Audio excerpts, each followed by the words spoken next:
ನಮಸ್ಕಾರ. ಫ್ರೀಡಂ 19 ಸುದ್ದಿವಾಹಿನಿಗೆ ಸ್ವಾಗತ. ಇಂದಿನ ಮುಖ್ಯ ಸುದ್ದಿಗಳತ್ತ ಗಮನ ಹರಿಸೋಣ.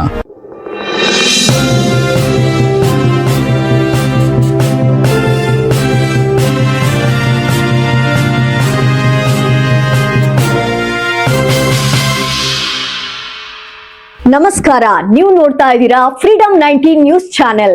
ನಿಖರ ಮತ್ತು ಪರಿಶೀಲಿತ ನಿರಂತರ ಸುದ್ದಿಗಳನ್ನ ಜವಾಬ್ದಾರಿಯುತವಾಗಿ ತಲುಪಿಸುವಂತ ವಿಶ್ವಾಸಾರ್ಹ ಸುದ್ದಿ ವೇದಿಕೆ ಫ್ರೀಡಂ 19 ನ್ಯೂಸ್ ಚಾನೆಲ್ಗೆ ತಮಗೆಲ್ಲರಿಗೂ ಆತ್ಮೀಯವಾದಂತಹ ಸ್ವಾಗತ. ಬನ್ನಿ ಇವತ್ತಿನ ಸುದ್ದಿಗಳನ್ನ ನೋಡೋಣ.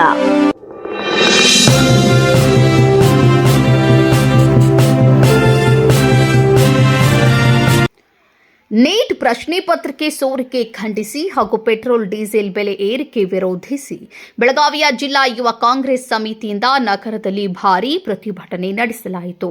ಕಾರ್ತಿಕ್ ಬಿ ಪಾಟೀಲ್ ಅಧ್ಯಕ್ಷರು.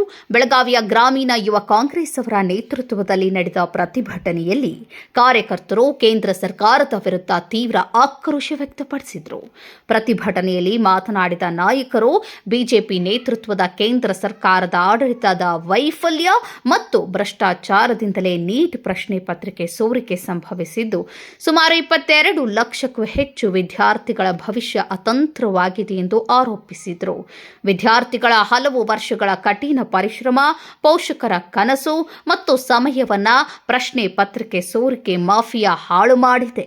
ಶಿಕ್ಷಣ ವ್ಯವಸ್ಥೆಯನ್ನೇ ವ್ಯಾಪಾರೀಕರಣ ಮಾಡಿರುವ ಕೇಂದ್ರ ಸರ್ಕಾರ ವಿದ್ಯಾರ್ಥಿಗಳ ಭವಿಷ್ಯದೊಂದಿಗೆ ಆಟವಾಡುತ್ತಿದೆ ಎಂದು ಆಕ್ರೋಶ ಹೊರಹಾಕಿದರು. 2016, 2021, 2024 ಹಾಗೂ 2026ರಲ್ಲಿ ನೀಟ್ ಪ್ರಶ್ನೆ ಪತ್ರಿಕೆ ಸೋರಿಕೆ ಪ್ರಕರಣಗಳು ಬೆಳಕಿಗೆ ಬಂದಿರುವುದು ಕೇಂದ್ರ ಸರ್ಕಾರದ ಸಂಪೂರ್ಣ ವೈಫಲ್ಯವನ್ನೇ ತೋರಿಸುತ್ತಿದೆ. ದೇಶದ ಲಕ್ಷಾಂತರ ವಿದ್ಯಾರ್ಥಿಗಳಿಗೆ ಅನ್ಯಾಯವಾಗಿದ್ದರೂ ಪ್ರಧಾನಿ ನರೇಂದ್ರ ಮೋದಿ ಮೌನ ವಹಿಸಿರುವುದು ಅತ್ಯಂತ ದುರಂತಕರ ಎಂದು ಪ್ರತಿಭಟನಾಕಾರರು ಕಿಡಿಕಾರಿದರು.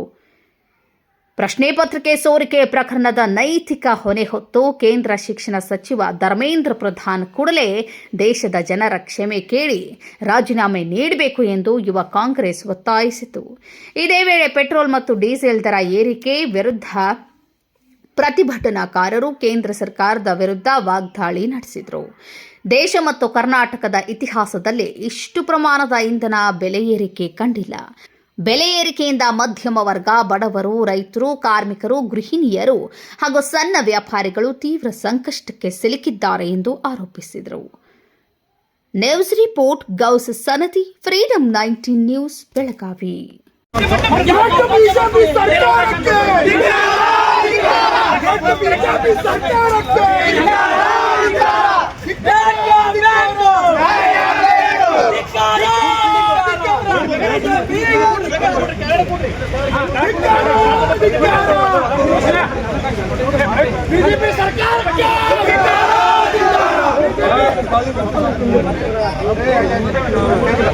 मोदी हटाओ, मोदी हटाओ, अमित शाह को हटाओ, अमित शाह को हटाओ, भाजपा हटाओ,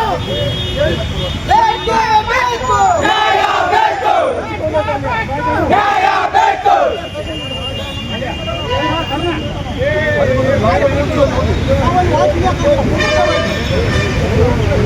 ಅವಕಾಶ ಮಾಡಿಕೊಡಿ.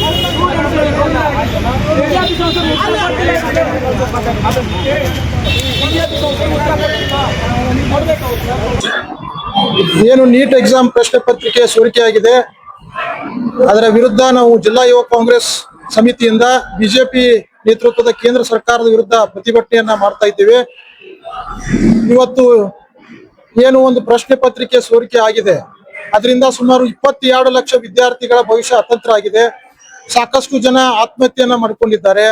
ಅವರ ಜೀವನದ ಜೊತೆ ಇವತ್ತು ಕೇಂದ್ರ ಸರ್ಕಾರ ಚೆಲ್ಲಾಟ ಆಡ್ತಾ ಇದೆ. ಇವತ್ತು ಕೇಂದ್ರ ಶಿಕ್ಷಣ ಸಚಿವರಾಗಿರ್ತಕ್ಕಂಥ ಧರ್ಮೇಂದ್ರ ಪ್ರಧಾನ್ ಅವರು ಮೌನ ವಹಿಸಿದ್ದಾರೆ. ಇದರ ಬಗ್ಗೆ ಏನು ಮಾತಾಡ್ತಾ ಇಲ್ಲ. ಇದು ಪದೇ ಪದೇ 2016, 21 ಮತ್ತು 24ರಲ್ಲೂ ಸಹ ಪ್ರಶ್ನೆ ಪತ್ರಿಕೆ ಸೋರಿಕೆಯಾಗಿದೆ. ಪದೇ ಪದೇ ಸೋರಿಕೆ ಆಗ್ತಾ ಇದೆ. ಇವತ್ತು ವಿದ್ಯಾರ್ಥಿಗಳು ಪಟ್ಟಂತ ಶ್ರಮ ಮತ್ತು ಸಮಯ ಎರಡೂ ವ್ಯರ್ಥವಾಗಿದೆ. ಇದು ಕೇಂದ್ರ ಸರ್ಕಾರಕ್ಕೆ ಕಣ್ಣಿಗೆ ಕಾಣ್ತಾ ಇಲ್ವಾ?